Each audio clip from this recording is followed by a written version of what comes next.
Today we start a new series, a three-part series entitled Provision. Provision. I have three messages over the next 3 weeks that I'm going to be preaching, teaching about. Today I'm going to be talking about how to break money's control on your life. Next week I'm going to be talking about how to stop worrying about money. And the following week I'm going to talk to you about how to make money follow you. 3 messages. Now, I want to say that if you're visiting here today, I used to always feel a little bit weird when we talked about money or stewardship in church. And I would avoid the topic, to be honest with you, when I was young. When I first started pastoring, I would just avoid the topic because I was thinking, well, there's going to be someone that's going to come for the first time. Someone invited them. They've been working on them. And the very first time they come to church, we're going to talk about money, and they're going to be like, yeah, right. See, I knew it. And so I would avoid the topic. And then something started to happen that made me realize I was doing a huge disservice to people. Number one, I kept having people come into my office that were overwhelmed by bad financial choices, stressed out in their marriage, overwhelmed by debt, clueless about managing their finances and stewardship. And they would say to me, I don't know how I got into this situation. Does the Bible have anything to say about money and finances? And I actually started to investigate what the Bible has to say, and I discovered that, I didn't count them all, but someone counted them. I discovered that there are 2,350 passages in the Bible that deal with money and material possessions. That is a lot of verses. Actually, more than almost any other topic. But it happens to be one of the least talked about subjects in the church. Think about 2,350 verses in the Bible, but yet in church people seldom talk about principles that have to do with finances. Why? We avoid the topic. And at the same time as we are avoiding the topic, people are drowning in debt. Marriages are ending up in divorce, primarily because of bad stewardship and money problems. And people are swimming in choices, bad choices that they made, overwhelmed, drowning, taking on water, and wondering at times, hey, how did this happen? And going to places where they're getting oftentimes really bad advice about money. And so I determined quite a few years ago, every year I'm going to at least preach on money and what God has to say about money and stewardship. Every year I'm going to do it. I made a commitment. I'm going to do that service to our congregation. And lo and behold, I discovered that when I first started to preach about stewardship and money, people that I had all these visitors that I was afraid that I was going to offend them because they're at church for the first time and we're talking about money. And I would have these visitors come up to me after service and say, wow, I really needed to hear that. I didn't know the church taught like this about stewardship and money.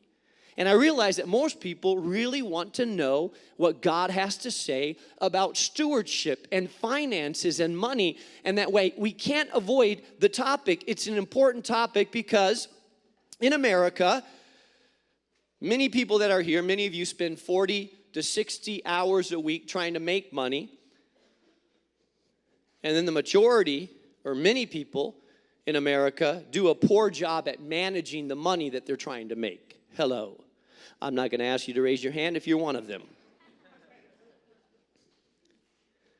They tell us that financial stress is the number one cause of divorce in our country. Number one cause of divorce in our country. We just finished last week a 21 days of fasting and prayer.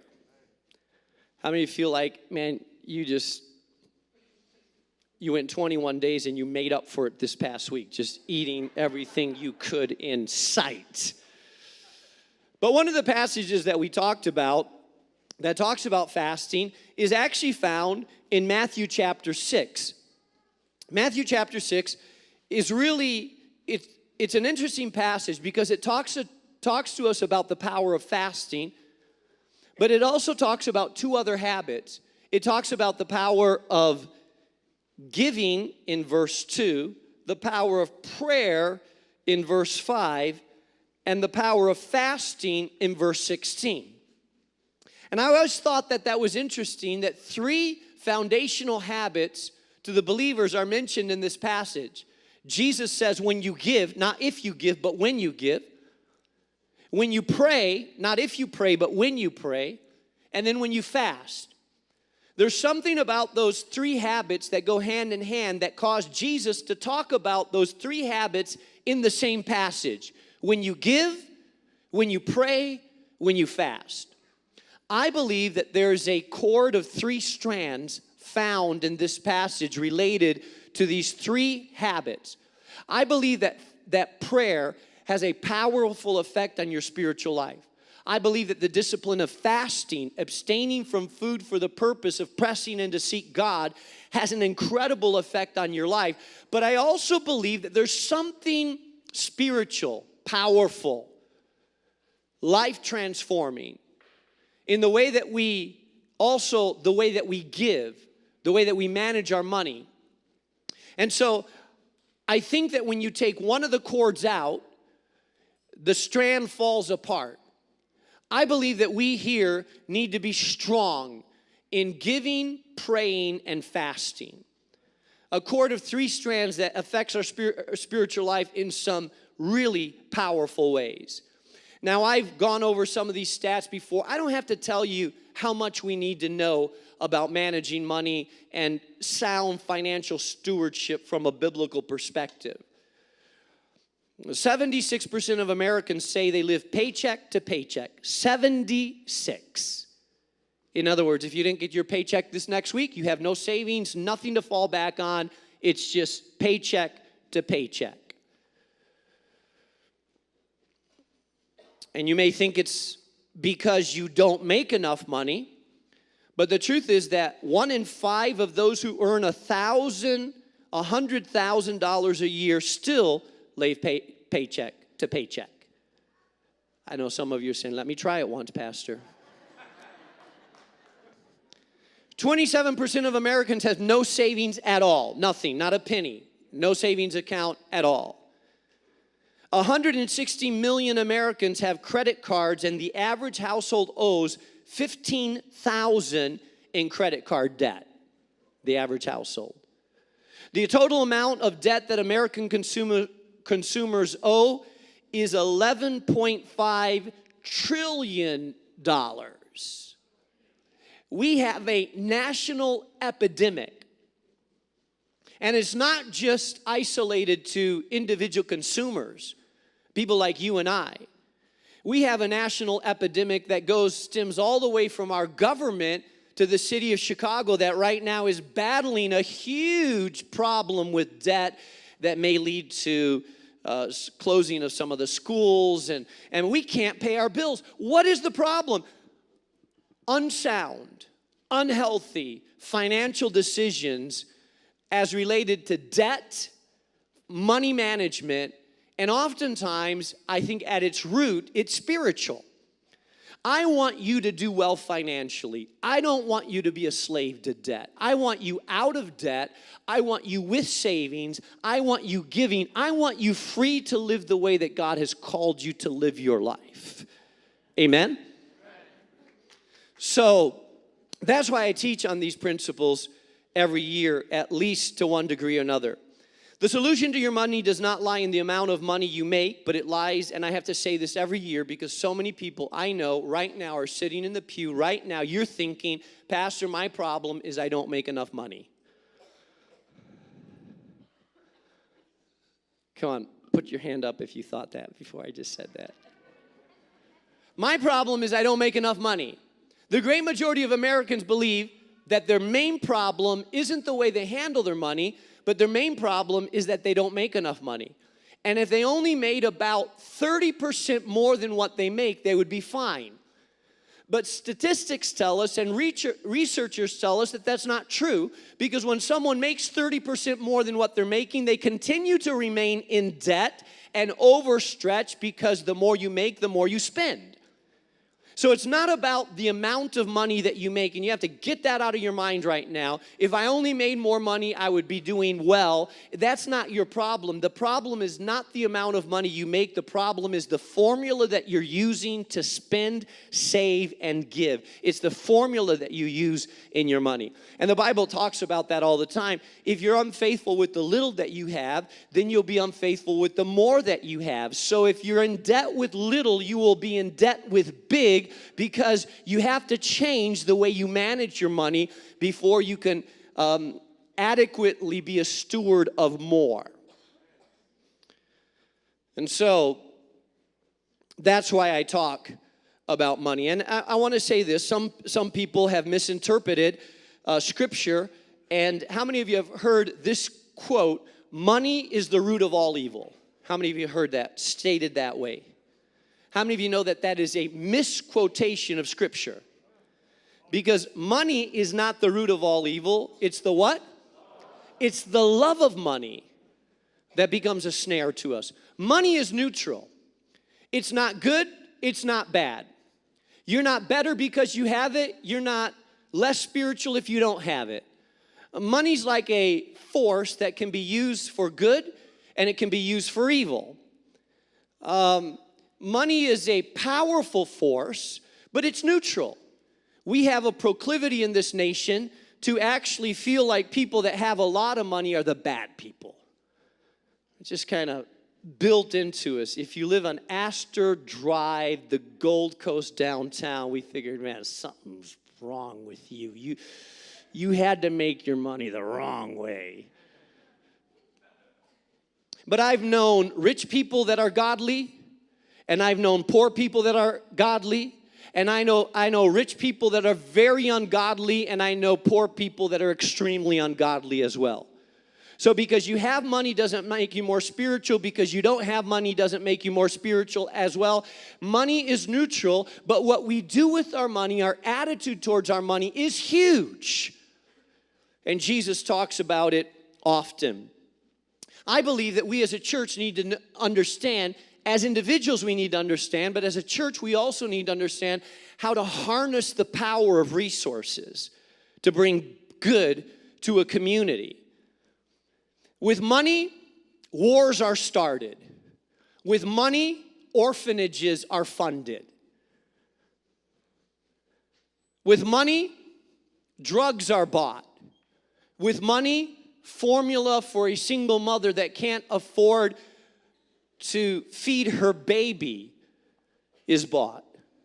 You see, it's a neutral thing. It's how we use it and what our perspective is towards money. So I want to make sure you're clear about that money's not an evil thing. It's the way we use our money. It's how we look at our money. It's the attitude that we have towards our money that becomes either good or evil. There are forces in your life that you do not learn to control will ultimately control or consume you. If you mishandle your money, it will end up controlling you or making you a slave to its own manipulation. If you don't know how to handle your money, you will end up getting in debt over money, and pretty soon, instead of money serving you, you will serve money.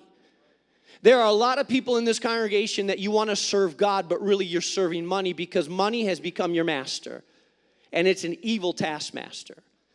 It controls you. It drives you. Every decision that you make in life is about money. Everything that you do, it consumes 70% of your thinking. It stresses you out. It robs you of your joy. It whips your back every day, so you say, I owe, so off to work I go. It has a grip on your life because you have allowed it to take a foothold in your life that God never intended it to have in your life. And so instead of money serving you, you find yourself in a place where money has become your master. And I believe as followers of Jesus Christ, nothing or no one should master us except Jesus Christ, King of Kings and Lord of Lords.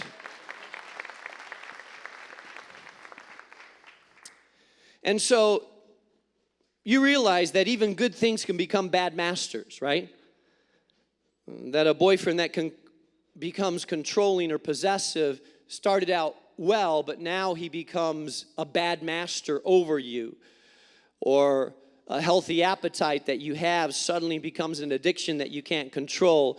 Or a painkiller after surgery suddenly becomes an addiction that you can't get out of. And sometimes money is that way as well. It's neutral, it's not good or bad, but when we misuse it, mishandle it, then it becomes a master that starts to control our life, and it becomes a bad master over our life. So Jesus talks about money in Matthew chapter 6, and I'm going to focus today on Matthew chapter 6, verse 24. It says this, Jesus is speaking to his disciples, and he says, "No one can serve two masters. Either you will hate one and love the other, or you will be devoted to one and despise the other. You cannot serve both God and money." So I believe that there's three mindsets that will give money control over your life. And these are three mindsets that you need to break out of so that money does not begin to control you and have dominance over your life. Mindset number one, money will control you when it masters your heart. Notice what Jesus said in verse 19. "Do not store up for yourselves treasures on earth where moths and vermin destroy, and where thieves break in and steal, but store up for yourselves treasures in heaven where moths and vermin do not destroy, and where thieves do not break in and steal. For where your treasure is, there your heart will also be." Basically, what Jesus is saying is that your heart follows your treasure. So look what you value, and you will find that your heart is right there in the midst of it. It's a powerful principle.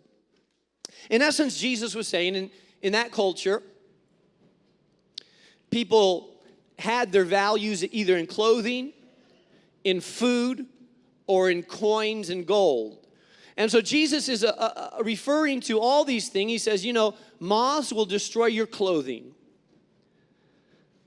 I don't know about moths these days, but I remember my grandma, I would open up her closet and it had this certain smell to it. Mothballs. Yeah, do we still use mothballs? I don't know. I guess they were real popular back then. They're not as popular now. I don't use them. But mothballs, there's this smell to it, like, hey, what's going on there? It's like, and I'm told that if a moth gets in your closet, it will start eating through the material, and you'll end up with a hole in your clothes, because moths, I guess they really like t-shirts, and that's their favorite appetite. And so they'll do that. Or he says, or we're vermins. Vermins is a fancy word for rats and mice. Just to say that word sends shivers down my wife's back. Someone took a video. I was at a train station when we were traveling, and my wife saw a rat at this train station. And she has this paranoia about rats. And so she actually started going hysterical. She said, help me. And so I put her on my back. She grabbed my neck. She was literally, I thought she was going to choke me, because she was grabbing my neck, kind of crying and laughing, thinking that they're going to get her. And so I'm in this train station carrying my wife like this, and people are looking at us, what's going on? She's, rats, they're going to get me. And it's just hysterical. And that was another thing that they had, is they treasured food. And basically Jesus is saying, hey, everything that you really put your treasure into on this earth, it's temporary. Clothes are going to wear out. How about it?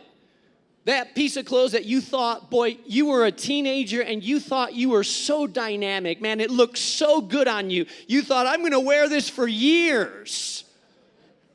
And now you look at it and you say, how could anybody have let me wear that? That shirt with the big collars that you had on, and the little flowery, and your kids look at it and say, what were you doing, Mom? Well, that was a style. We thought we were cool back then. Those big, huge bell bottoms. And you just thought you were it. Man, the collar, the chain, the bell bottoms. Earth, wind, and fire going to it, right? Some of the 20-year-olds are saying, what are you talking about?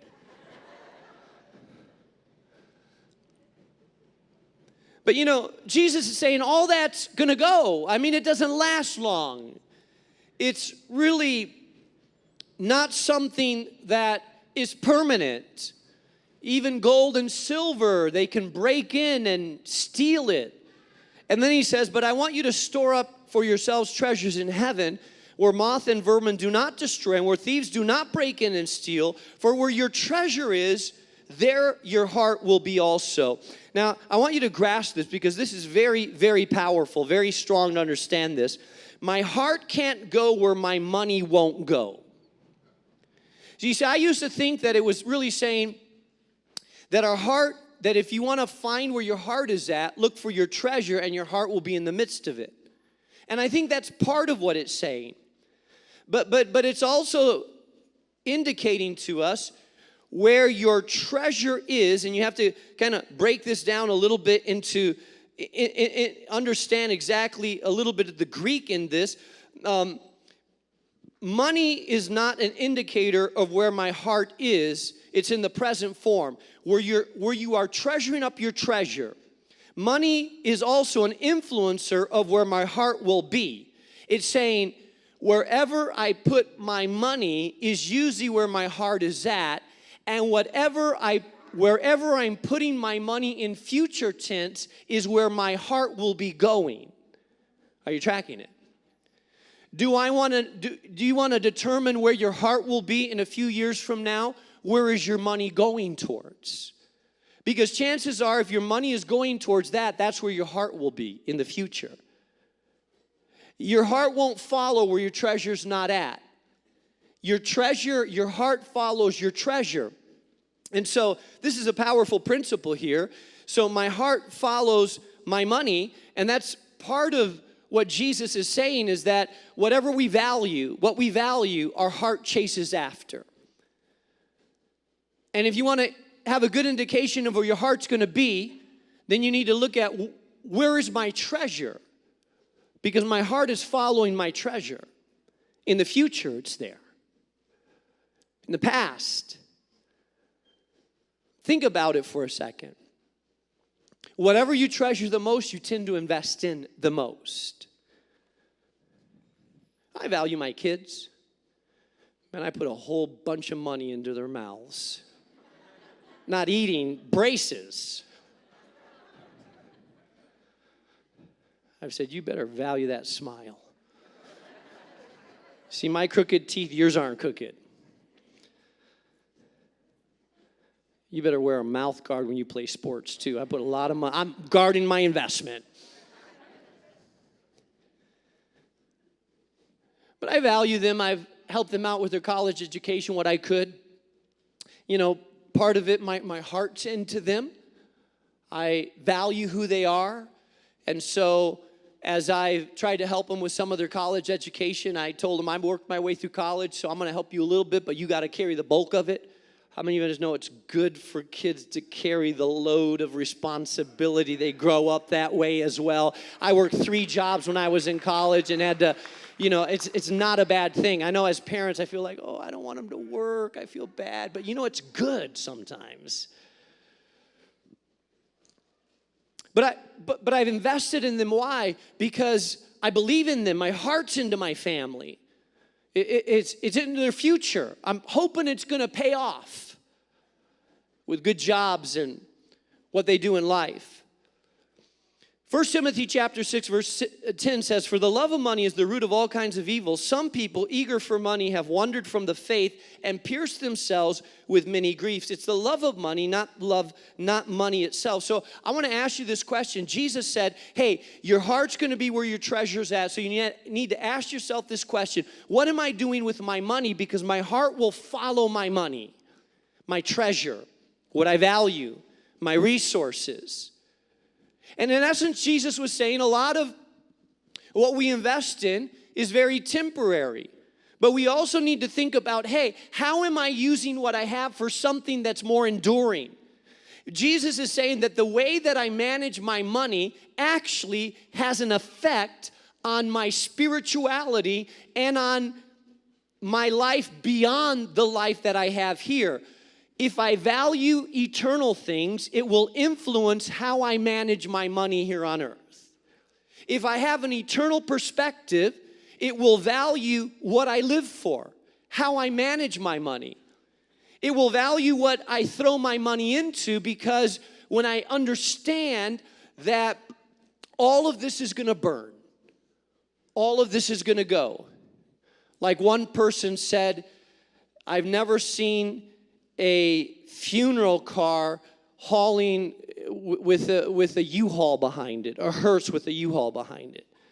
Never seen that. It's all going to go. And so we need to ask ourselves this question: what am I really living for? What am I investing in? Am I rich only here on earth, or am I rich also in heaven? Number two, mindset number two. He says money will control you if you allow it to cloud your vision. He's talking about money in this passage, and it can apply to many other things, but he says, the eye is the lamp of the body. If your eyes are healthy, your whole body will be full of light. But if your eyes are unhealthy, your whole body will be full of darkness. If then the light within you is darkness, how great is that darkness? Now he's speaking about this in the context of money and possessions. So let's view it through that lens. Jesus is talking about clarity.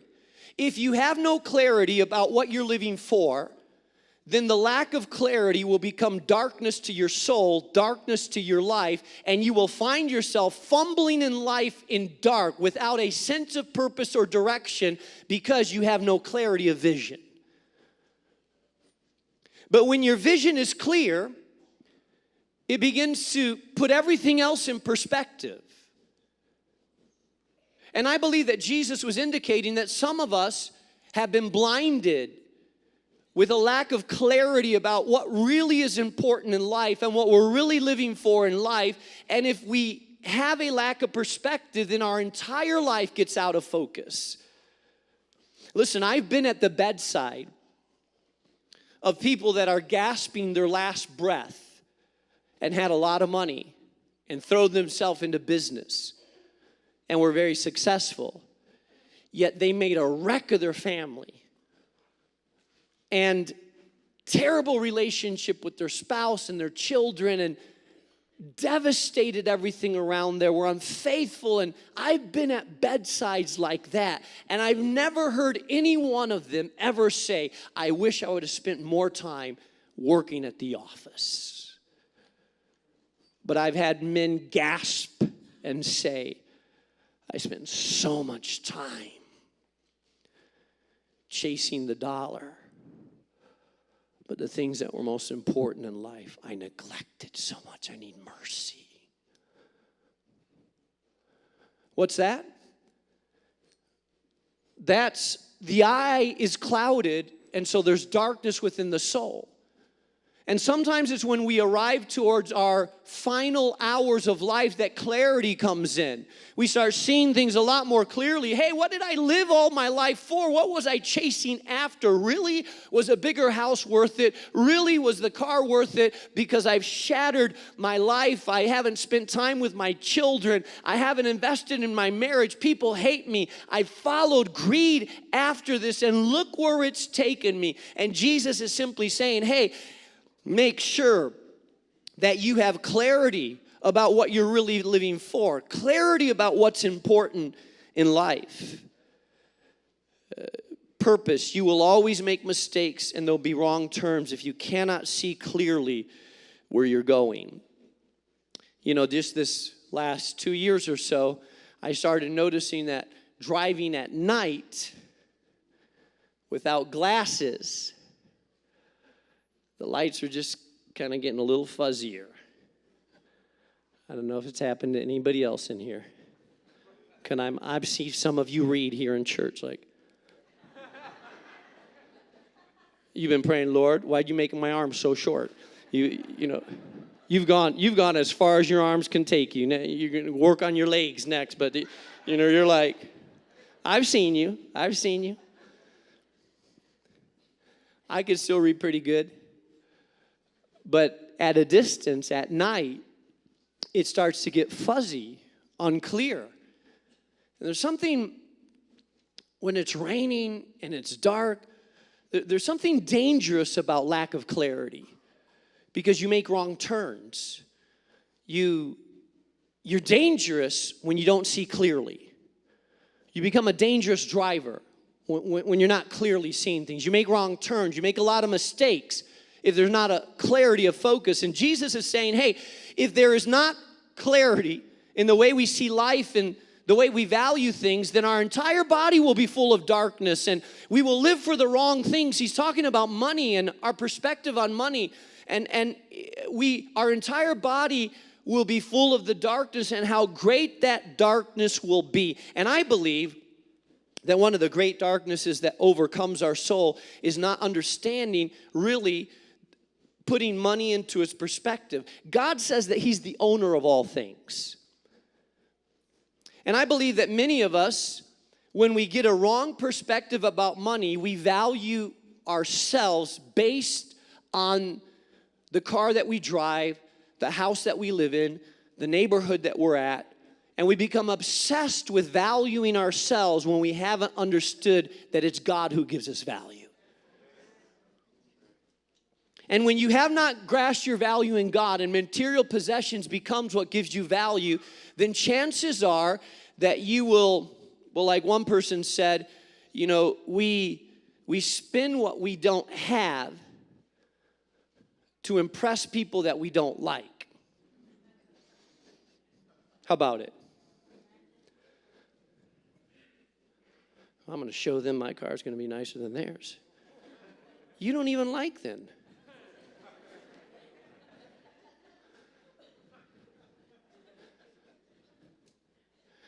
My wife and I went to, this past year, we actually sold a house, and she was driving a Nissan Quest 2000 and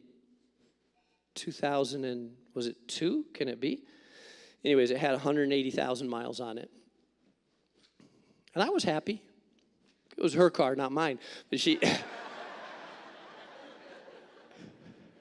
I kept telling her, hey, let's crank this out to 200,000. She said, yeah, that's nice because your car doesn't have that many miles on it. And so finally I broke down after we sold our house and we had some cash. I hate car payments and I hate debt. And so we were at the car dealership looking to buy a used car. By the way, man, I could talk to you about that. By the way, you buy a new car depreciates. The moment you drive it off the lot, you just depreciated about $6,000, $7,000. One of the worst investments that you can make is buying a new car. I love to buy a car, but I buy it with $8,000, $6,000, $7,000. Let someone else take the depreciation, and then I'll drive the car. So just a little tidbit. If you bought a new car, I'm not trying to get on your case. But the lady that was in the car lot, she was there exchanging her car, and she was like, hey, I'm getting a new car. And she said, my wife was talking to her, so how much money are you putting down? She said, girl, putting money down? Who these days puts money down on a car, really? And in her mind, basically, I'm going to do debt upon more debt, and as long as I can manage the payments, as long as I can manage the minimal payments without understanding, hey, you are putting yourself in this huge hole really to try to impress people that you don't have to try to impress, to try to live up to an image that you really don't have to live up to that image. And all the time, you are making yourselves a slave to something, because here's what happens. I think debt is one of the greatest indicators that our focus about money has become unclear. Because debt is really usually an indication that there's discontentment within our lives and a lack of discipline within our souls. And so there's discontentment. I want what I can't afford, and I want it now, so I'll go into debt to get it, even though I can't afford it right now. And I won't save up, and I won't discipline myself. I'll just get it, and hopefully I'll afford the payments. And so you do that with a car, consumer debt. You do that with a house. You do it with credit cards. You start, consumer debt is the worst because it's what you wear, what you eat. And $15,000 average household on credit card debt, probably paying 18 to 19% interest on the credit card. And so if you make a minimal payment, you'll be paying it for 10 years and have paid way beyond. And what's the root of it? This is not a financial course. This is about contentment. The way we manage our money is a spiritual thing. And when you start realizing my identity is not in the car that I drive, the clothes that I have, the shoes that I wear, the house that I live in, but my identity is in the King of Kings and the Lord of Lords, King Jesus. I want to be free to serve him and follow him and love him. I want to give to what's important. I do not want to be in debt. I hope out of this financial series, if nothing comes clear to you, I hope that you walk away saying, I will make a war on debt. I do not want to be a slave to consumer debt anymore.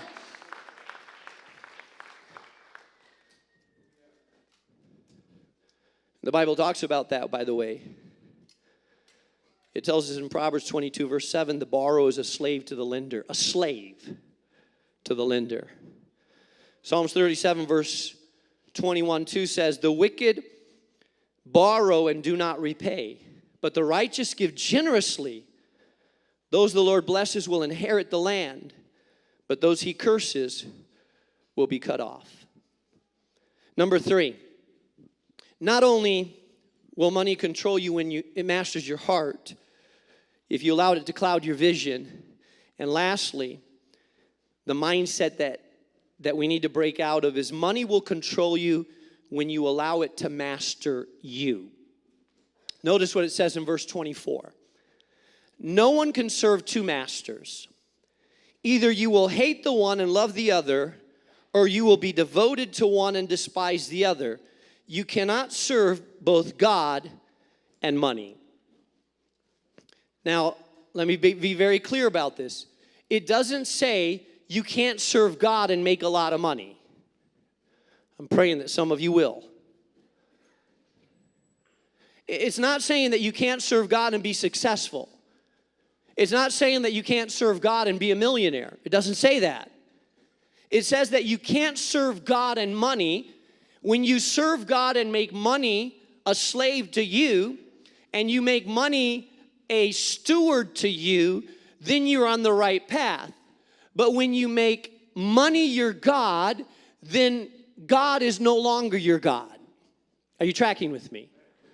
When money takes the place of God, then God is no longer number one, and you'll find yourself putting God second, third, fourth in the tier, and money will become the God that masters you. And Jesus is saying, you know what? You're going to have a battle within you because you can't serve two masters. You'll start finding that when you're trying to serve two masters, have you ever been at your work and you have two bosses and it's unclear? Well, who's my boss here? You or you? Anybody ever been in that situation where it's lack of clarity? And when there's two bosses and it's unclear, you feel like, well, you told me to do this, she told me to do that, you told me to go over here, you told me not to go over there, you told me to do this. I mean, I'm like, my head is spinning. I need to figure out who is the boss here. And eventually what will happen is you'll start leaning towards one over the other, and you'll start resenting what the other one starts to tell you, because you'll say, you're not my boss, this person is my boss. And the same is true with God and money.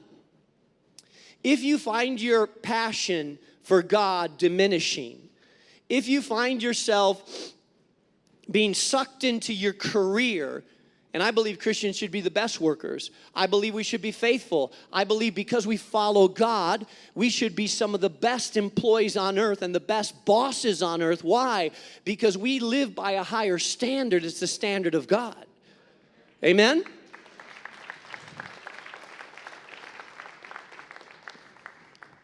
I hope that I could go talk to any of your bosses, if you're employed, and be able to say, hey, how do they work? Oh, wow, best worker, awesome worker, because they're followers of Jesus. Oh, Pastor, I'm being persecuted at work. My boss really doesn't like me because I'm a follower of Jesus. Maybe, or maybe it's because you take an hour and a half lunch break, you come in late, you do your job, you don't follow directions. Don't blame it on Jesus. If you're a lousy worker, don't blame it on the Jesus sticker that you wore on your shirt or because you read your Bible during lunchtime. It doesn't make you a good worker. So you have to decide, really, he says, determine who is your master. In order to get the master principle straight, we need to understand a couple of things. We need to understand that God is the owner of all that I possess, and I am not the owner, I am a steward. There's a difference between being the owner and being the manager of something. An owner does whatever they want with something. A steward does whatever the owner wants with something. When you determine that you are not the owner, but you are a steward, you don't just ask yourself, well, what do I want to do? You ask God, what do you want me to do, God? That's understanding our stewardship principle. When I understand that everything that comes my way, job opportunities, money that comes my way, increases that comes my way, inheritance that comes my way, when I understand that I'm a steward of God's resources, then the first question I ask is not what do I want, but the first question I ask is, Lord, thank you because this came from you. Thank you that you opened up a door. Thank you that you are faithful. And how do you want me to manage your stuff? And so the Bible in Psalm chapter 24 verse 1 says, the earth is the Lord's and everything in it, the world and all who live in it. Psalms 89 verse 11 says, the heavens are thine, the earth is also thine, the world and all that it contains is yours. I heard it put this way before. You know, I've had kids, and when my children were small, we would do what every good red-blooded American does. We'd drive them through McDonald's.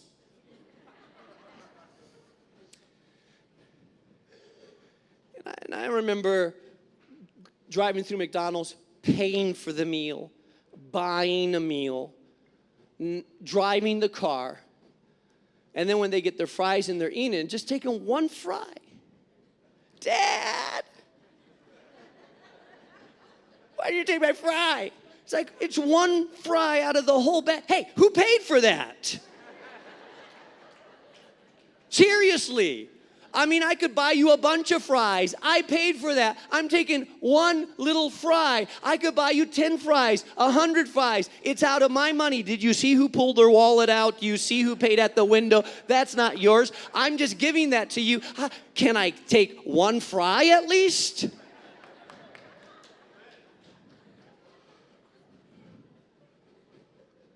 And I think sometimes God looks at us that way. So really? And I'm giving you, opening up doors, providing, giving you the health and strength and power. And then when it comes to an opportunity to give to missions or a missions trip or really say, hey, can I stir you up to help out a relative that's in need or fund something that you're like, whoa, really? Do I have to give? I mean, all my fries. And God's saying, hey, it all belongs to me. Seriously?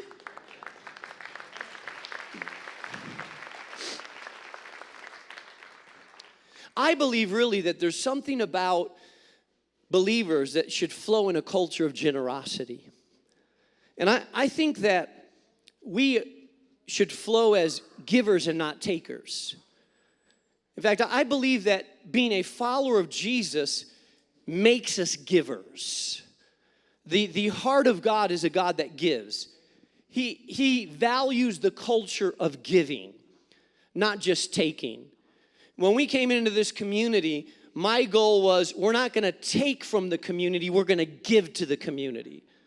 Why? Because God is a giving God. I want this community to be a better place because we're here. I hope that you in life, you may have needs, but you don't have to be needy. I hope that in your relationships in your life that you are more of a giver than you are a taker, because it's the attitude of God, it's the heart of God. But some of us, again, get ourselves in situations that you say, Pastor, I want to give, but I am so bound. I am so stressed.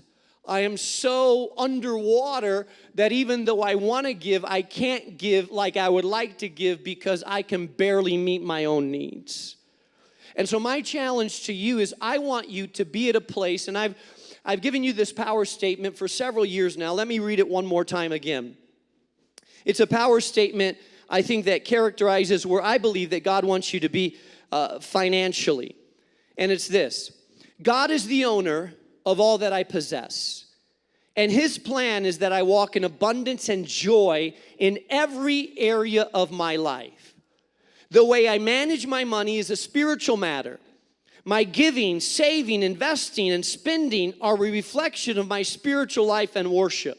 I'm choosing to handle my money in a way that allows me to be at the center of God's blessing zone.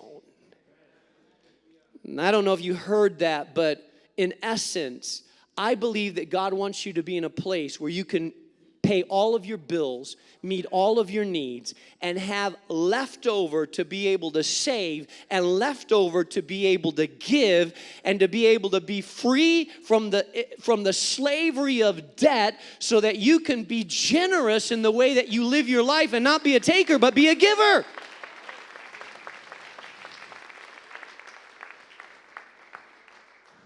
For some of you, it'll take a few years to get to that point. But it's not going to happen automatically. You have to start with that mentality now, saying, I'm going to move my way towards that. I'm a slave, but I will not be a slave forever. I will get out of this. I will make my way to a new place. I will take steps leading towards that so that I can serve God in a fresh, new, and powerful way. Martin Luther, not Martin Luther King Jr., but Martin Luther, the reformer from the 15th century, said, every Christian needs two conversions, one for the soul and the other for his pocketbook. Like, save my soul, Lord, but convert my pocketbook as well. I close with this. Proverbs 3:9-10 says, honor the Lord with your wealth, with the first fruits of your crops. Then your barns will be filled to overflowing, and your vats will brim over with new wine. Listen, my desire for my life, and I've been teaching you the 10-10-80 principle. If you don't know it, you need to learn it. 10-10-80. I think you have a card in your bulletin that says that. Do you? Were they handed out or not? No? 10-10-80. Very simple. Give 10, save 10, budget yourself and discipline yourself to live on 80. Can I say that again? Give 10. That means I would challenge you to start living in a way where you give 10% of what you make away. You say, Pastor, are you kidding me? No? Well, do you know how little I make? No. But I know if you don't start with little, that when you're making $200,000, you'll say, do you know how much that is?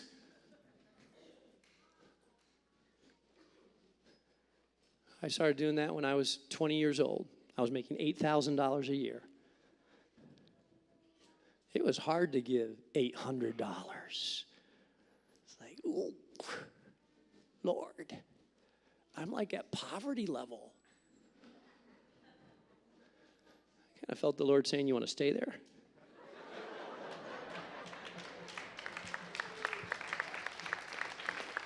Want to stay there?